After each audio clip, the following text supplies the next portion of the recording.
Okay guys, so we're at Vallarta Supermarket and I'm gonna be making Celeste's favorite dish, which is what is it? Celeste say costillas de puerco, but the way that I make them, which is the way my grandma made them. I don't know if it's normal the way everybody makes them, but I will give you guys the recipe. I don't know what's going on with these tomatoes, pero están súper desabridos, sin color. Ahora para unas cebollitas. Pero unas se miran bien gachas, no por nada, pero lately no sirven. Ahora para las nopales, aunque sí me gustan así, pues la verdad que los voy a comprar ya pelados. Y los voy a cortar y yo les enseño cómo se cortan. Voy a coger unos cilantros. Está bien carísimo, no manchen, 69 centavos el cilantro. Antes costaba 4 por $1. Coger unos aguacates buenos, a ver qué encontramos. Normalmente como what you can see es que si le quitas la chichita y si está verde así, el aguacate está bueno. Pero siempre quieres sentirle para que no esté muy aguado. It needs to be firm but soft to the touch.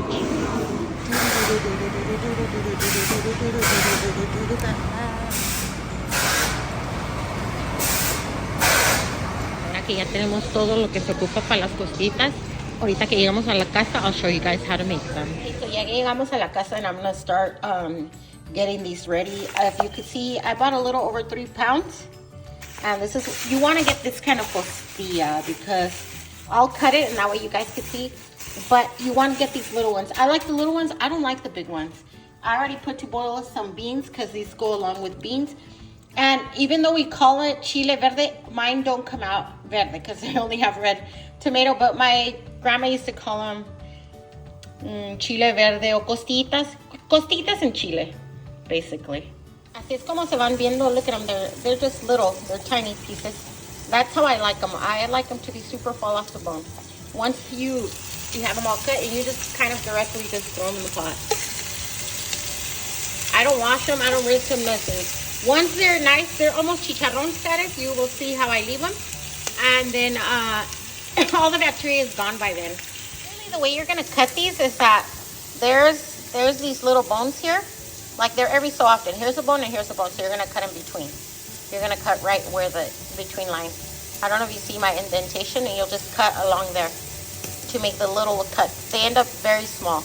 The bone that's here in the middle, it's more like a cartilage, so you can cut right on it. It's not like it's not a big deal. Like it's just like a cartilage. So that this bone's soft bone, it's not hard bone. There will be times when you'll get like the hard bone like this.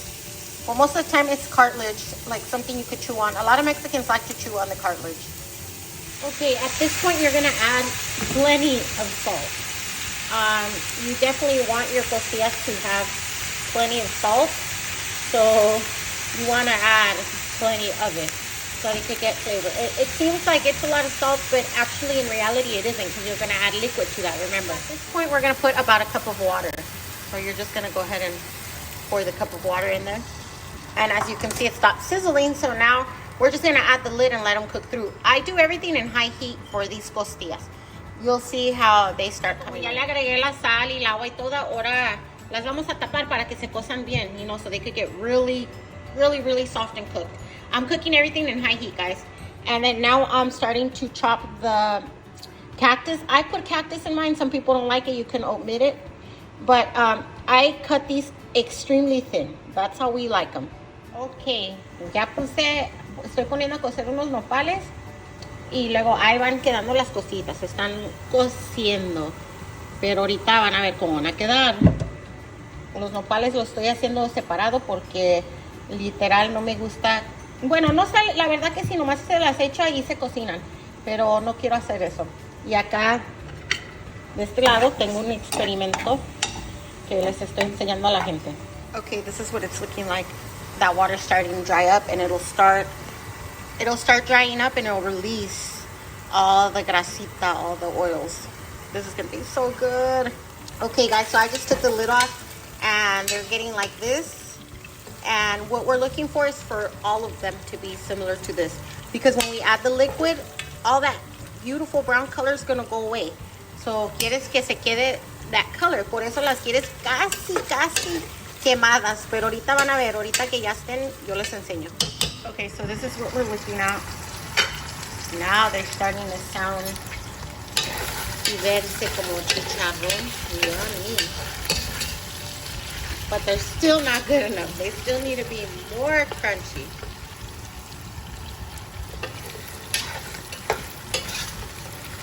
We got the cactus cooking over here. That's almost ready. But let me see. I'm trying to find one so you guys can see what it looks like. Something like this. We'll show you. We'll show you when they're ready. Aquí puse un comal y puse un pedacito de aluminio. La razón por el aluminio ya lo saben. We don't want to have to wash those dishes and clean it up. So we're going to put about, I washed these and we're going to put about, I'm going to put about 5. In my mind I went with 6. And all I'm going to do is I have this like on pretty high. I like to cook on high.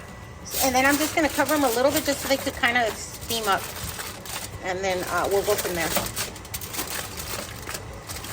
So all you're going to do is you're going to leave them on there like that so they could get a nice char. I like them charred. I even scrape off the char to add to the chile because I like that. It gives it like a special, you know, taste. So that's how I like it. Ahora sí. Miren, ya absorbió el agua. Ahí va quedando. Ahora sí ya soltó. La razón por el agua también es para que suelte la grasita. You see? All that oil's coming out and now they're getting the color I like. So now we're just going to let them get nice and crispy. That's what our beans are looking like, and our salsa's coming along. Go ahead and open these up, see what we got going. They're barely cooking. These tomatoes, I like to get really red ones. These ones, for whatever reason, they look so bad, but that's what's coming along. And I put the foil just so we don't have to wash these and so that they can steam up a little bit. With a little bit of water from washing them, they steam up enough where they cook a little bit faster in the middle. Okay, so this is how they're looking. Now they're getting the color I want. You see how they look really dark? They'll lighten up once we add the sauce. Okay, and they're looking pretty good. I lowered the heat only because normally I have my sauce ready to go, but today I had a couple of stuff to do, so I didn't simultaneously do it. But this is what the tomatoes are looking like. I want them really charred. This is not enough. So we're gonna wait for them to get nice and soft and charred before we make the sauce. I already strained all the liquid from the nopales and I'm just gonna dump them in the pot. They should be okay. We like a lot of nopales in our costillas. Some people don't do them, you can outbid them, pero a mí me gustan with the nopales.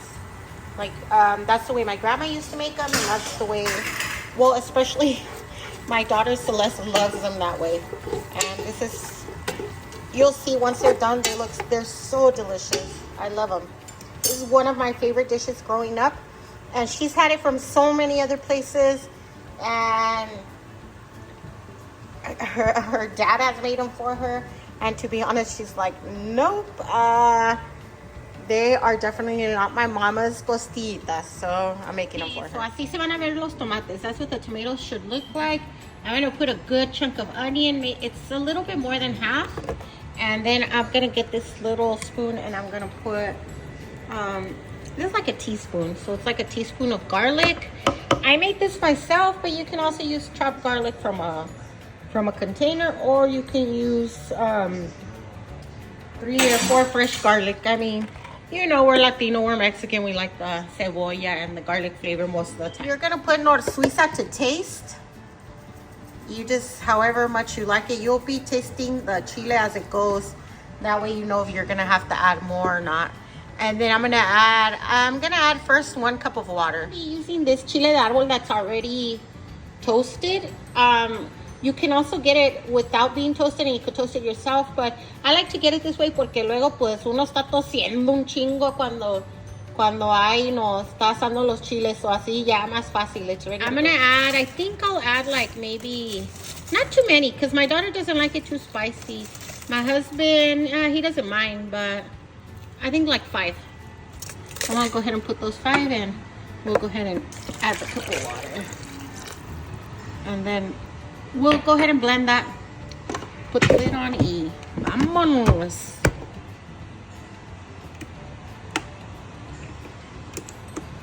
Well, that's what it's looking like. Ahora le vamos a vaciar el chilito. Así. Obviously, that looks a little bit on the dry side, and I don't like it like that. And the meat looks a little dark, but all that, don't worry about it. It's gonna lighten up. I'm gonna add more water because I definitely don't like the lightness. And I think que le voy a echar, I never do this, pero le voy a echar un tomate because the chile is a little bit light for me. I like it a little bit more red. Ok, pues ya le agregué el tomate y ahora sí ya se mira un poquito más rojo. Now I'm gonna add more water. It's because this has to be kind of like a soup. But not so much, but you'll see why I'm adding that water in a minute. When I cocer eso, well, we gotta do some dishes, girls. So I gotta wash those dishes porque no se lavan solo. Okay, ahora que ya está cocido, now that it's pretty much boiling,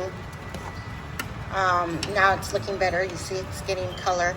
I added some chopped cilantro. I didn't record that. I forgot because I'm prepping to do this next step, which is I'm gonna be cracking, let me see if it won't steam up, some eggs into it slowly, like that. We can't, after the cracking of the eggs, we can no longer stir it until those eggs are cooked. So you gotta be careful not to get any of the cascara in there, because then you don't wanna be digging up cascara. I'm gonna put 3 because there's 3 of us. My other daughter's not here right now, but that's how you're gonna leave it. And it will, once we cover it, it will completely cook. We want a hard boil. Oh shoot, that one opened up. Oh no. Okay, so ya ando aquí recogiendo, ay disculpen. Pero this is how it's gonna look. And now the eggs are hard boiled. It actually tastes really good with the egg. I had never tried it that way, and then somebody showed me that trick. I started adding it and it worked. It's super delicious and it's ready. I'll show you how it looks plated in a minute. Este es mi plato. A ver, déjenme les pongo luz. Está chiquito, so literal nomás le voy a poner poquitos frijoles. Okay. Y a ver, déjenme, le voy a poner poquitas, una costillita y poquitos nopales. Y este plato está chiquito, so le voy a echar un huevo. Y aquí le ponemos un poco de, es porque está la casa un poquito oscuro, le vamos a poner aguacate y queso fresco. Y hasta le quedaron las costillitas. Le puse queso fresco, el huevito y todo, y están deliciosas.